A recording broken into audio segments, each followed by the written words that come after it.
Wow, we're back after maybe like I don't even know, like seven-ish weeks without a new podcast episode out. And there's a reason for that. There's a reason for a lot of things that happen on during this world. But I just wanted to get back on the mic, and I wanted to kind of get my groove back. Kind of wanted to sit down and chit-chat a little bit, kind of update the people where the podcast has been and where it's going to go. So, obviously, if you clicked on that notification that Apple Podcast gives you, be sure to subscribe there. It helps us a lot. Be sure to follow us on Spotify. Helps me a lot. We have a new cover. Yeah. Saints Media really hooked it up. I'll tag them below in this clip. But, yeah, we got a new cover. I'm super, super happy about that cover. New location. We got a set, kind of, going on here. Super grateful for that. And new city. We're in a new city. And I've been gone most of the summer. I was on vacation. That was cool. Literally took summer break seriously and just dropped everything and went on vacation. But now we're back. Now we're getting back into the podcast things of it. Moving forward, solo podcast. So no more co-host. Shout out to you, ValdezDaDon. Appreciate your time on the show. But we're heading in different directions. Still buddies.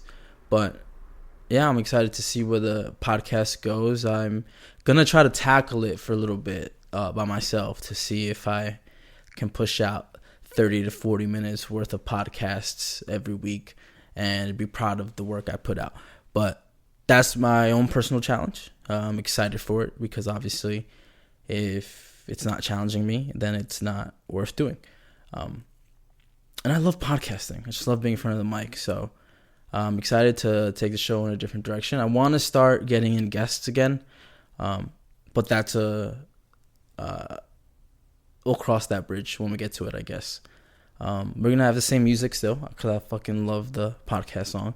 It's a real good vibe. But I feel like this podcast cover that we got right now kind of is the same thing as the old one, but more modernized, more kind of fitting the vibe that it should be, as opposed to what the last cover used to be, which was nice and all, but like I really, really, really like this cover, and I'm really excited to roll it out now in this kind of new era of IdleTalk. So it's just me. Occasionally, I'm gonna grab my phone. Well, occasionally I'm gonna go FaceTime somebody, have them on the show via FaceTime, but that will be something fun to play with. Maybe I'll catch some people off guard. Maybe I'll, let them know beforehand. Who knows? I don't really know. Kind of want to bug my friends in that way. Kind of want to see, like, catch them off guard, catch them while they're doing something, maybe out and about. I'm not going to ask them anything crazy, but, if I need another opinion on something, I'll phone a friend, as they say. So I got back like literally like August 28th. I was back in New York. August 29th, I was back here in Baltimore. So, quick turnaround. September's already here. New month. It's fucking fall, I guess. Even though technically it's not, but like September comes and like it's fall weather now. And I prefer fall just because it's cooler, but not cold. Like I'd rather be cold than hot, but it's like a good temp, and I really enjoy that, exterior atmospheric temperature. So fall is right around the corner. Like, you know what that means. Halloween's coming up, every bad bitch's favorite holiday. And then after that, it's Thanksgiving, and then Christmas, and then it's 2022. And then you look back on it, and then you feel like you haven't done anything in 2021. So now it's kind of like looking forward, like what am I going to do in 2022? It's fucking September and I'm already thinking about 2022, and I think that's something I do often, where it's like whenever it hits close to the new year, I'm like, fuck, what am I gonna do next year? What am I gonna do for the next year? But meanwhile, I have September, October, November, December. I have a solid 3-4 months ahead of me, and I should start utilizing that better instead of using those months to think of the next 12 I'm going to have, I should be really focusing on the 3 or 4 that I have in front of me. So that's something that I'm working on. I'm working through that. Hopefully I'm doing a good job at it. I don't know yet. But yeah, I mean, September's here. Do I usually do anything exciting in the fall? Not really. I usually go to school, but I'm not in school anymore. Officially, I'm still a Georgetown student, so congratulations to me. Still excited I did that. But I took a leave of absence, and it was supposed to last until this fall semester. But I didn't get the paperwork in on time. I literally was like, hey, I know class starts tomorrow, but can I register? And they were like, no. So I'm coming back in the spring. I think it's the completionist in me that wants to finish my master's degree. But I did the first year and I did really fucking good. Like let me explain. Like middle school, did I, high school, I also did okay. It wasn't the best, it wasn't the worst. It was like top 20 and probably like 19 in that sense. But like in college, I just been fucking doing it really well. Like I would make connections with the professors and they were more lenient with me than the average student. And so I feel like when I got to Georgetown, I was like, oh shit, it's about to be really hard because I went to a small SUNY school, a little tight niche program. Everybody knew each other. Everybody's pretty much friends with each other. There was really no beefing in the program. But so I was like, oh, I'm going to go to Georgetown. So I went to Georgetown. I thought it was going to be complicated and harder than undergrad. But it was easy to me. Like the work, the communication with classmates and professors, and it was during a pandemic. My classes were online, but they were designed to be online. So that's what made it easier for me, I guess. I had to think to myself, did I prepare myself for this with undergrad? Like, did I actually prepare myself for grad school? Did I actually learn something from undergrad? I thought about that for like hours. I was like, holy shit. I was like, literally first semester was during the summer, peak pandemic, summer road trip, moving to different states like every couple days, and I got on the dean's list that semester, so that was pretty interesting. I didn't even know I was on the dean's list until I checked to go back into the program to return from my leave of absence. I was like, oh shit, I was on the dean's list. Holy fuck. So that was surprising at that. Second semester I did in the fall. It was still a good semester. Didn't make the dean's list though by like 1 point. So I was like at 3.4. That's a 3.5 and above. But still pretty good GPA. Had pretty good relationships with my professors. I participated in class, as you should at any school, really. Discussion boards were annoying. That was the most annoying part of it. Doing discussion boards. Like, I hate discussion boards. Like, I have to hit 150 words every day. And that sucked. I don't want to force think words. Like, that doesn't make any sense. But, I just hate, trying to come up with words and try to come up with, if I can say a sentence in, 6 words, why do I need to make it 12? I don't know. That's just me, though. But, so we'll be returning to Georgetown in the spring. But yeah, Georgetown in the spring. So fall is interesting because I have nothing to do in the fall. I have no sort of major events going on in the fall besides the holidays. So fall, I probably should be using this time to kind of get small things done. So for the podcast, for TikTok, for Reels, for streaming, for all that kind of stuff, I should be getting these small little details done, like finding proper lighting. I mean, I think this is pretty good lighting right now. Outside is helping me a lot, but artificial lighting will probably be good. More soundproofing for the room, it'll probably be good. But the only thing I hate about soundproofing is that it's expensive, and it's annoying to do. But finding proper ventilation. I mean, I have a fan, I have an AC in here, but the windows don't stay propped up, so I gotta prop up in a window. But then that leads to bugs coming in, and then who the fuck likes bugs in their room? Not me. My room / studio / casual hangout area. But yeah, I gotta work on the small things, kind of refining my space, making it work as I kind of want it to, and so that's exciting. Because I have my own space to play with. I feel like I'm in the fucking Sims. I'm like, oh, I'm moving this there, moving this here. I've literally moved this entire room over and over and over like 12 times since I've been in here, which is exciting. I've taken out furniture, put in furniture, taken out chairs, put in chairs, tables, chairs, desks. This IKEA desk right here. Love this IKEA tabletop. Cost me like $45 just for the tabletop. It's propped on like 4 IKEA bedside tables that were here, and originally I made them like a shelf, so I propped all 4 on top of each other. But then I was like, could this hold up my tabletop? It was a little bit bigger than the actual tabletop surface, so I plopped it together. I was like, oh shit, for $44 I have a fucking standing up desk, and it's pretty awesome. And I got some old bar stools from this house too. I'm sitting on one right now, which is awesome, convenient. Not conveniently comfortable for the long term, but we'll get there. We'll update the setup as it needs to be. But I'm excited to have a place where I can have my own things in the ways I want them to be. Like if I want my knickknacks, like my little collectibles that I have over there on that shelf, I have a shelf back there. Like I finally have a place to spread them out instead of just keeping them like in a box or, like in like a basket.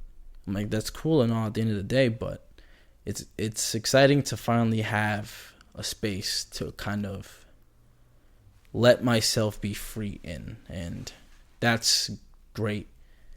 Like that's the best part of life as you keep progressing through it. Like you keep moving forward and you keep unlocking different things for yourself, I want to say, because play video games, so unlocking is the best terminology I can think of at the moment. But yeah, that was an interesting part of this year, I guess. How I panic think into what I'm going to do next year. Let's rewind and kind of see what we did this year so far. Like, we did another road trip. Not as big as last summer's road trip, but still a road trip. Like, down the East Coast this time. And it was fun. Like, I have an amazing car. I have a 2019 Honda CR-V. I got it, drove it off the lot with like 1 mile on it, and that was me doing a test drive. So, got a new car, and I was in a position to go on a road trip last summer, put some miles into it, come back, do my thing, do what I needed to do. And then this summer again, kind of before the summer, like a pre-summer road trip, I came down here to Baltimore to explore, to see what the area was like. Loved it here. Loved the atmosphere. Loved the neighborhood and the parks that's around me. It reminds me of a book that I was reading, and the lady said she lived in a house, but she lived in the garage of a house. She rented a garage and lived there because she wanted to be in the environment that she wanted to be in the most. For now, it was in a garage, but then eventually it would become her own house. And I kind of feel like I did that subconsciously here. I'm not renting a garage, but like I'm in the environment I want to be in, and it's in a good spot. I'm in a good room. Like, the house is beautiful as fuck, and this is the environment I want to be in. So now it's kind of just, this is my stepping stone. This is my garage until I have my own house. So I'm excited for the things that are to come.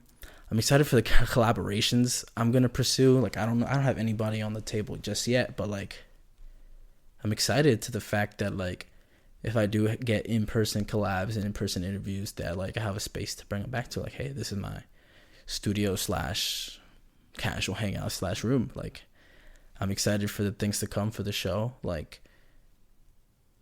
we grew on TikTok based off one clip, and I've always told people, I was like, if you're on TikTok, you can post like 100, 200 videos and nothing happens, right? But it all takes is one video. So let's say your 204th video, and then that blows up. All of a sudden, all that's worth it, right? Because now you're blowing up. Now you're getting comments. Now you're getting likes. Now you're getting follows. Like, I have a 219,000 viewed video, and I got 352 followers from it. Like, that's insane. Like, that conversion right now is very little, but it's exciting, right? Because a lot of people might say, "Oh, that's not that good, that conversion rate, da da da da." But like, for me, it's like, wow, a lot of these people like that clip, and I hope they like what's to come, because I'm gonna keep posting it no matter if it blows up or not.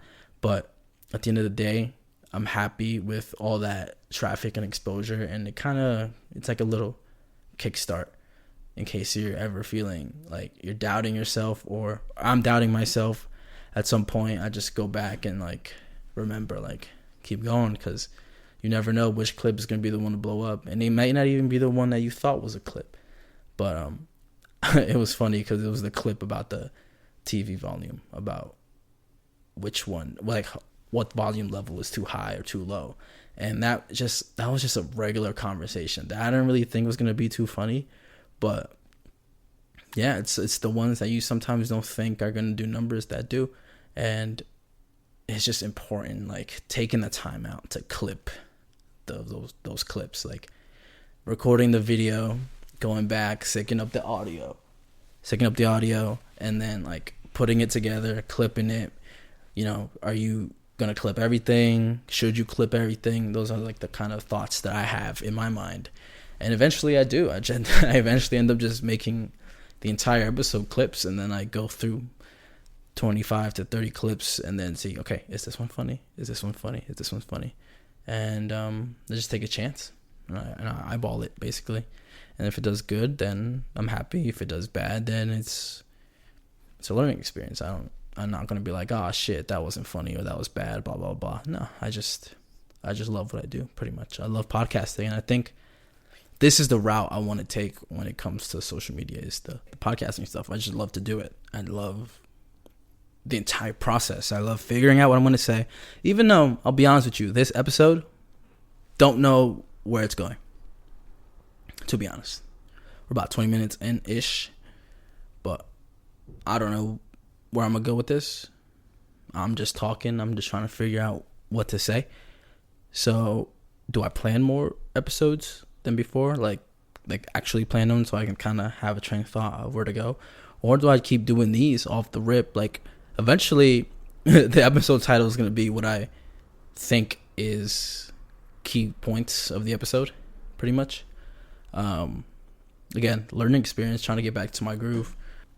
So, a little bit of new things. We have a YouTube channel now, where the full video is going to be every week. I'm going to keep uploading on Tuesdays. I love Tuesday as an upload day. I think it's a good spot for podcasts, and hopefully you check us out every Tuesday. So yeah, YouTube channel, new logo / cover art for the podcast, same music, same vibes kind of, but you know, just one, not two. Now let's talk about my summer vacation, because I got to go to Mexico again. And I feel like I've been there for so long. This is like 2021 / 2020. Like, I was there for a bit. But this time I got to go with my sister, and it was interesting because that was our first time being there. And off rip, airplane, since touching down in Mexico, she didn't really like the airplane ride, which was funny. Like, I get used to the airplane rides. It's like whatever for me. But like, it's interesting seeing the perspective of a first time flyer, first time traveler. So we went, and then immediately her luggage got lost off the bat. So we were only there for 40 days, and day 0, basically, luggage lost in the airport. Filed a report, didn't get that shit back that day, and so we had to go to my grandma's house with just my luggage and my backpack and just her backpack. And so that was unfortunate. Like, that sucked, because that's like a first impression. It's like you get to a different country and you're like, oh fuck, already my shit is lost. So that sucked for her and for me, because I was trying to like make sure this shit was a good time for everybody. And luggage lost. That was pretty funny in hindsight that it happened, because my mom told me later that she was like, what if they lose my luggage? As she was like setting things apart, she was like, I'll bring this because I don't mind if it gets lost, or I'll bring that, or I'll bring that. And my mom kept telling her, don't even think like that. Like, just take things you like, and don't even think that it's gonna get lost, because if you do, it is. And that shit is real, because she really said that shit's getting lost. And then what happened? They lost it. So we didn't get her luggage back until 16 days afterwards. So we had to go shopping for things. We had to go buy all the things that she needed to get. Like, she literally was just there with the clothes on her back and the shit she had on her backpack. And thank God, I almost told her, put your laptop in the carry-on, because I was like, are you gonna handle it? And to be honest, I don't want to carry your laptop. And now, so never put anything of electronics in your checked in bag, because that's just lazy. I think just carry the shit. Like, I don't think anybody would have ever recommended saying put your laptop in your check-in bag. I don't know why I was fucking recommending that. I didn't recommend it. I almost did, but I didn't. But I knew better. Clearly, that's why I didn't do it. But I thought it. Sometimes you think shit, but you know better, and you don't say it out loud because thank God you know better. That's one of those things. So they lost their bag. We found it 16 days later. We had to go pick it up at the airport, and then on the way back, it was complicated, because now I have my shit, some of her shit from her old bag in my bag. Her new bag. I bought her new luggage. I bought her new luggage in Mexico, but she had her new shit and old shit in her new luggage. It was a little bit smaller than her old luggage, and I weigh my bag. Like, it had to be 15 kilos. I put her bag up there. That shit barely made it. That shit was like 14 something. I already knew off the bat. I was like, damn, if that's like 14, my shit is about to be like double that. Like, my shit about to be some 30 shit. And so I put my shit on the scale. They're like, yeah, you're over. And I'm looking at the lady. I'm just like, I don't know what to tell you, bitch. I'm not taking nothing out. Like, that's for sure. Like, that shit's already locked. You got to deal with that. That's not on me. And I just paid the fee, whatever that shit was. It was like $50 for the fucking overweight fee. But that was annoying. I mean, I hate paying fees, but like, at the end of the day, I was like, damn, y'all lost my bag, and now y'all want to charge me a fee? That's fucked up. That's fucked up, airline, that I'm not going to mention, because fuck you.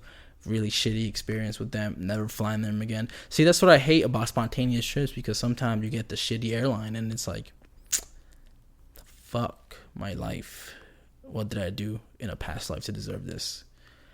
Like, that's how you gotta. If you have a favorite airline and you fly them often, like I did, just fly them again. You know it works. The price. Fuck the price. That shit is gonna be worth it at the end of the day. So that's my take from this entire thing. This entire shitty airline experience is like, I knew better. I just thought, hey, it's cheaper. Last minute ticket price, like, it's cheaper for that scenario. But I should have went with the one I always go to, like, always. And I'm not mentioning them either, just because you're good to me. What the fuck? No free clout here, unless I want to, unless it's strategic. But yeah, that's my take from it. If you fly an airline and you know it's good and they treat you well and you don't have any shitty experiences with them, just keep flying that airline, honestly. Like, it's tried and true. If you know it works, it works. So yeah, so we get back here, my fucking shit is overweight. Like, I had to pay $50, but I brought back cool shit. I brought back some candy, Mexican candy. I love Mexican candy, except when it's fucking caked with like hot shit. Like what the fuck, Mexico? What is your deal with adding spice to candy? Candy is not supposed to be hot. Like, I shouldn't be sweating like I'm eating soup, eating your candy. Like, don't cake on the fucking spicy shit on there like that. Half the time it's just fucking spiciness, and then it's like a little piece of lollipop, and I'm just sitting there like, I did all that for this little piece that I could just bite, and then it's over. So that's my issue with Mexican candy. It's too spicy. It's too much spice. Like, stop doing that. I hate you, okay? Just kidding. But still, stop making your shit spicy. But I went to Veracruz. That shit was nice. That place was nice. I made friends with somebody with a boat. Like, he would charge you like 100 pesos to like ride the boat, and it was like a little like floaty thing attached to the boat, but it was long, so like it fit multiple people. But it was just me and my sister the whole day basically, and he rode us around the fucking ocean. That shit was crazy. And then he was like, all right, I'm gonna brake really hard and then you let go, and then he flung us into the ocean. That shit was funny as fuck. But we wore life jackets because, you know, we didn't want to die, and he gave them to you anyway. So I was like, all right, bet, cool. That was fun. So we swam in the ocean like for like 4 days, like nonstop. We just went to the beach every single day. So that was awesome. Food there, awesome. Shrimp, fantastic. Like, apparently seafood is their thing in Veracruz. So if you go there, eat seafood because that's their thing. The shrimp was fucking fantastic. Even the people that are like walking around the beach, like, you got like a bucket of shrimp and it's like cooked already, and he's like, you want some shrimp? But the thing is, you have to do all the work yourself. Like, they devein it obviously, but you have to like take off the head, take off his little legs, take off his butt, that butt shell thing. And that was interesting for me because I was like, I've never done this ever in my life. So my uncle had to just like do this shit for me, and I was like, thank God you're here, because I don't know, I wasn't doing this shit right. That shit was too hard. Like, but like, I'm on the beach, first of all, I'm like sandy, I just want to eat something, but then I have to take off the shrimp head, his little arms, his little tail thing. Like, the arms, the hardest part. I was like, what the fuck? Why is this so difficult? This fly in here, or wherever the fuck that is fucking bothering me. See, that's why I shouldn't have opened the window, but I wanted ventilation. You see, that's the problem. That's the moral dilemma I'm having. And do I kill it? Is it mean if I kill it? Can I kill it? I see it. It's over there now. But back to the shrimp. Shrimp was fantastic. Like, I fucking love shrimp, but like, that shrimp was top 10 shrimp I've ever had in my life. Maybe like top 3. That was some good ass shrimp. And I bought it from some random dude in a bucket who was selling it on the beach. Like, that's how normal that kind of behavior is over there, that you could just buy shrimp from a stranger on a beach. But that was cool. We got to go swimming with sharks. That was crazy because I meant it as a joke. I was like, haha, you want to go swimming with sharks? And my sister was like, yes. And I was like, no, that was a joke. You didn't get it from my tone. And she's like, yeah, let's do it. And I was like, fuck. All right. I'm not scared. I'm gonna do it. I ain't no punk. I'm gonna do it. But that shit was fun. We got to feed them with this pole. Like, they put like some fish on that shit, and then we just stuck the pole out, and the shark came and went like this, just ate that shit. It was awesome. But I didn't get to feed a shark. I fed a fish that ate the fish. My sister got to feed the shark because the shark came and ate it. But I fed a fish. So there's a cannibal in that aquarium now. And I'm sorry if that fish eats the other fishes. But it was cool because that aquarium was huge.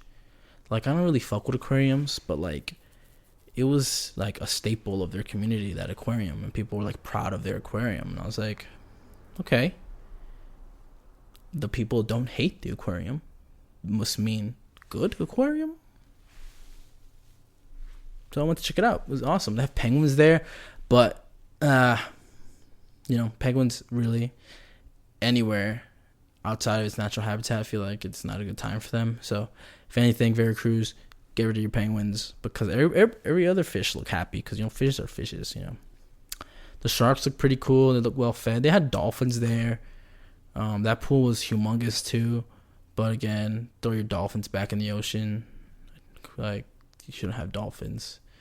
I went to my grandma's house in like rural Mexico, and there was a lady in that neighborhood basically, and she had a husky, and I was like, why the fuck do you have a husky? It's mad hot. Like, your husky's having a bad time probably. Who knows? I know I'm not the husky. I wouldn't know, but it was like I was like, there's a fucking husky here? Like, what the fuck? I have a little dog. I have multiple dogs, but I have one male dog that's like shy and shit and scared of everything.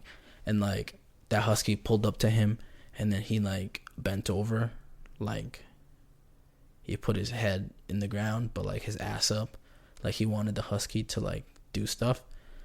Now I was telling the dog's mom, I was like, yo, go defend your son. And then she came from where my grandma was. She was like pretty far, and then she ran up on the husky, and they were like, arr. So that was pretty funny. But do I have a gay dog? That is the question. I don't know. And how do I ask him? Do I just ask him? He's a dog. He's not going to reply. But, you know, could be. Like, why you let yourself want to get mounted by a husky, huh? And that husky was down. That husky was trying to get on him. And I was like, yo, stop. Stop. Don't do that to him. He's just a boy. He's like less than a year old. And he was just like, but he's kind of big now because we gave him dog food. Apparently in Mexico, they don't give dogs dog food. You know what they give them? Tortillas. And not even like flour or corn tortillas. They give them like whole wheat tortillas, which are a different kind of tortilla. They're usually bigger than the small ones, the small corn or flour ones you see. But I'm like, man, that's mad fiber. That's why they're so skinny and they don't grow that much, because they always pooping out that shit they eat for like nutritional stuff. So that's I had to like teach my grandma. I'm like, yo, give them dog food. What are you doing? Like, stop giving them tortillas. And she looked at me like, this is not America. And I was like, technically, this is North America, so you're wrong. So give them dog food. So I would have to go buy dog food like every week and like bring that back like 40 pounds of dog food. And I was just like, can you feed them, please? Like, these are your dogs. You give them this food. And when you run out of food, can you let me know so I could send somebody to buy more food? Because my grandma will be letting me know shit. She just be suffering for no reason. I'll be like, damn, you need some Pedialyte? So why don't you say so? Why don't you just say that? And then we could bring it to you. Like, I could have somebody pick up my Walmart order. Like, duh. Like, come on, grandma. Tell me you need shit, please. This is your sign. This is your notice to go check on your grandma if your grandma doesn't live with you. Go check on your grandma, please. Because they be needing for people to do shit for them, and they don't want to tell you. So this is your sign. Check on your grandma. Talk to your grandma.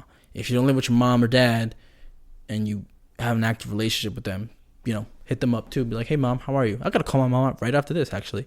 Right after this quarter, I'm going to call my mom. And that, I promise you, I'm going to call my mom. So yeah, fucking call your mom or your dad or your grandma or your grandpa, you know, if they're still around.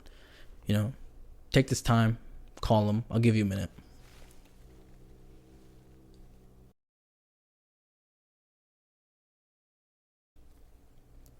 Okay, your minute's over. I want to talk about Donda versus Certified Lover Boy. I have very little musical critique experience, but I'm gonna say that Certified Lover Boy was better than Donda.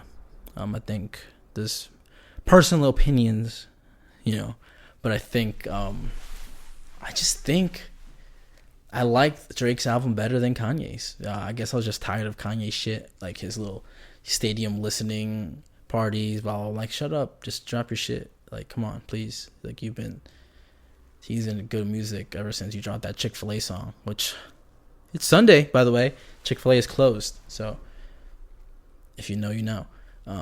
But yeah, just off, like, my personal opinion, Certified Lover Boy is better than Donda. I was gonna FaceTime a couple people and ask them their opinions, but, you know, I just want to keep it on my opinion, and I think it's better. Are they both good albums, though? Would I say they're good albums? I think they're both okay. I just think Certified Lover Boy is better. And I think that's where I'll end today's show. I'm going to be like, end it on. Both albums are okay, but I think Certified Lover Boy is a bit better. So that's the new Idle Talk. That's the start of a new era. And I hope you join me along the way. I'm Fernando. Peace.